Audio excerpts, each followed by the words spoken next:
I'm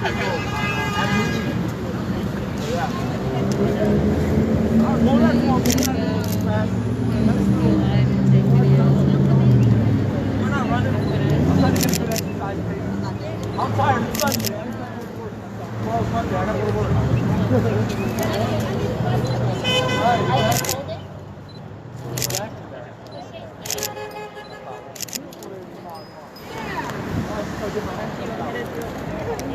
Hello. Sorry everybody, I'm not prepared for this. So, just to talk on the topics of discussion while we're here. Just want to say that we're here to talk about Black Lives Matter. I'm here to talk about how they matter when you're gay, when you're trans, when you're male, when you're female, when you're non-binary, when you're poor, when you're rich, when you have a criminal record, when you have a PhD. I want to talk about how in the society that we live in, we still deem black and brown bodies as disposable. From the moment Columbus stepped onto this continent, it's been nothing but genocide to natives and imprisonment to blacks. The same rules established then have only evolved and changed to appear quote-unquote legitimate, but in reality, black people are still profiled, killed.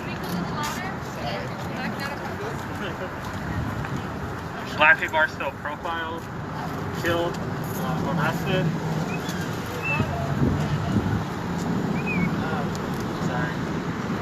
Black people are still profiled, killed, arrested, stripped of their rights, forced into slave labor in the prison industrial industry. Mexicans are told to go back to the country that they're standing on. Children are in cages, being gassed and tortured. Families are separated and disenfranchised. Why? Because black and brown bodies are a threat to the status quo of this country, to this world. We all need to be prepared to keep fighting, keep pushing, and keep doing whatever is necessary, because if you think what happened to your ancestors won't happen to you, take a good look at history. It never ended. Defund police, fund black and brown communities, make higher education free, make healthcare free, borders aren't real, and Black Lives Matter.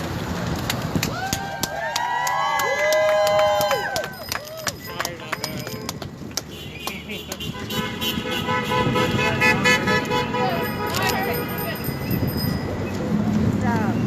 Thank you everyone for being. Okay, I don't know. Oh, this is better? I have to get really close? Okay, everyone, I have 2 masks on, so recommend multiple masks. Welcome everybody. This is, okay, the batteries went out. Maybe the batteries are going out. Maybe that's it. So, welcome to this peaceful protest. We have a couple more speakers. The point of this is to be part teach-in, part march, to kind of bring us all in, get us all on the same page, and see how we can mobilize going forward, okay?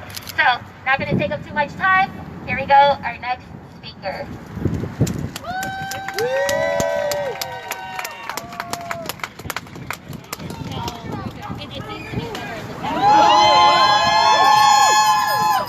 I'm sorry.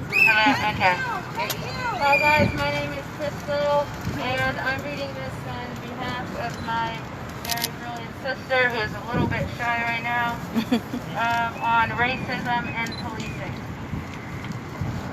Okay. The institution of modern policing was created to... Okay, there we go. The institution of modern policing was created to squash slave rebellions and recapture and punish runaways.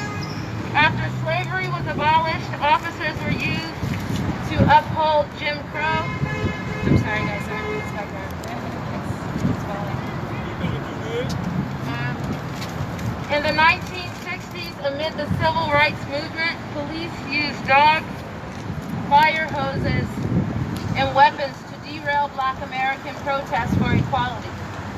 After the civil rights movement of the 60s, police were used to enforce discriminatory drug laws that has left the prison population 33% Black and 23% Latinx. In 1980s, qualified immunity was expanded and extended to law enforcement. Qualified immunity protects police from any liability if their actions were determined to reasonable, even if it violates the law or citizens' rights. This leaves minorities who have been racially profiled and subjected to illegal searches or unlawful detainment no way to seek justice. The police are meant to protect and serve, but in 2005, the U.S. Supreme Court ruled police have no constitutional duty to protect individual citizens. This decision came after a Latina woman sued local Colorado police following the kidnapping and murder of her children by an abusive partner that she had filed a restraining order against. That order wasn't enforced, and the highest court in the U.S. ruled it didn't have to be. The institution of policing in America has roots in white supremacy and perpetuates violence against minority communities. Since 2015, people of color have accounted for 80% of victims in fatal police shootings. Black people make up 13% of the population, yet 43% of fatal shootings. Latinx people make up 12% of the population, yet 33% of fatal shootings. The idea that this is because people of color are more violent is just not true. Even when black people are unarmed, we are still 1.5 times more likely to die from police use of force. The racial myths present in our society are wielded by police like weapons. People of color are automatically seen as dangerous when in reality, we are in danger. Less than 1% of officers involved in civilian deaths are charged with the crime. There's no accountability in the current system, and as long as things continue as they have, black and brown people will continue to be brutalized. The problem of racially motivated violence in policing does not stop with police use of excessive force. The second most reported category of police wrongdoing is sexual misconduct. Police often target vulnerable populations whose voices are less likely to be believed. Women of color are more likely to experience sexual assault, sexual abuse, and rape at the hands of police. Black men are more likely to die from police use of force. From 2004 to 2016, Chicago paid $662 million in police misconduct settlements. During this time, CPS closed schools affecting 70,000 students. 99% of students affected by closings or restructuring were black or Latin. In schools where officers are present, children of color are more likely to be arrested. Police say they protect and serve, but regularly inflict violence on black and brown bodies. We must defund police and invest in our schools. We must defund police and invest in our community. We must defund police and invest in ourselves.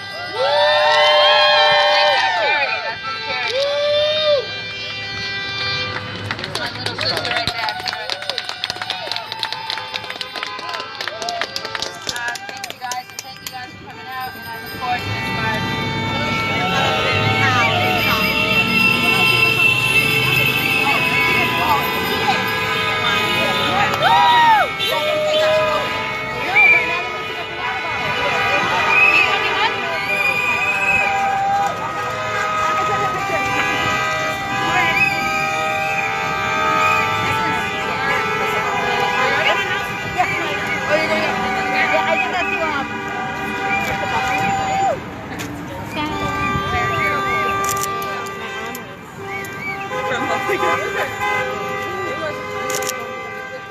Hi everyone, so I'm talking about how there's anti-blackness in Latinx communities.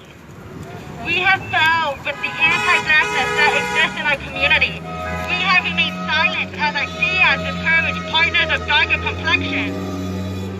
We have conformed to dating lighter skins because our family wants to mejora la raza. We have been raised to blackness being spoken in the diminutive, negrita, morenita. Many in our community benefit from the privilege of illusion of proximity to our whiteness without acknowledging the depth of our African diaspora. 1/4 of U.S. Latinos identify as Afro-Latino, Afro-Caribbean, or of African descent with roots to Latin America. Yet we still do not see Telemundo and Univision portraying characters who represent this. We continuously watch as colorism is injected into our television, into our communities, into our families. We act through rose-colored glasses to our oppressors, reinforce racism, reinforce colorism. Racism has influenced our own American experience. We have deflected our pain and suffering to our counterparts to appease our oppressors and hope that we will be looked at and not down onto.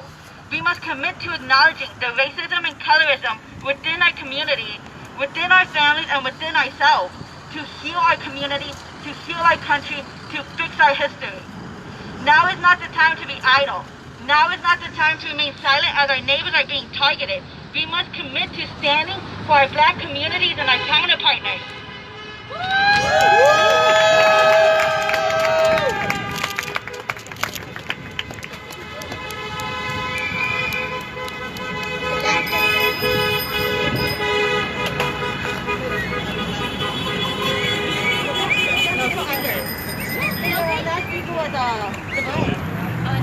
Yeah, that's what I'm saying. They're not there, right?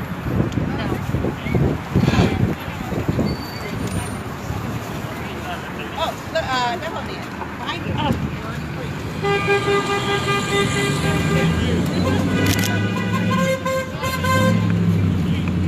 Hello? Hi everyone, can y'all hear me? Yes. Cool. I'm gonna be leading you on a couple of chants. Yeah, we're about to get started in 5 minutes before we're gonna prep. So when I say no justice, say no peace. No justice? No peace. No justice? No peace. No justice? No peace. Okay, and we're gonna go follow that with no racist police. Ready? No justice? No peace. No racist police. No justice? No peace. No racist police. No justice? No peace. No racist police. Great. All right, let me get some cheers here. Come on. Woo! Let's get this energy. This is our community. This is our homes, and we're doing it to stand in solidarity with the bigger Black Lives Matter movement. So, okay, another chant. Ain't no stopping the power of the people, cause the power of the people don't stop. Say what?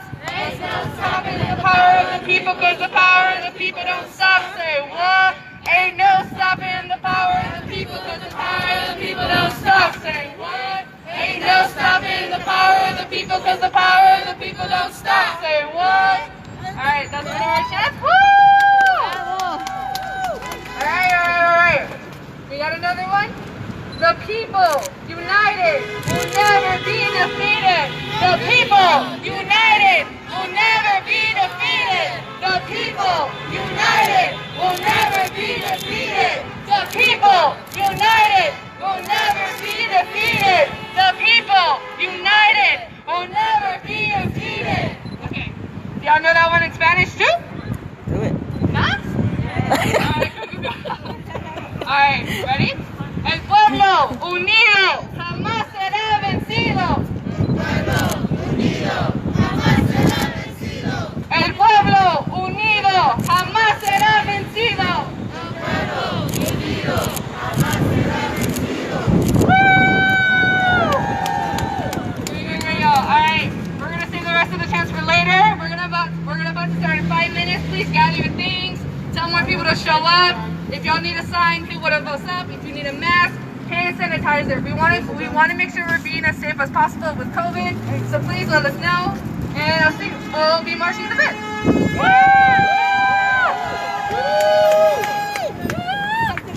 Okay, guys, they are marching to 112th in Ewing.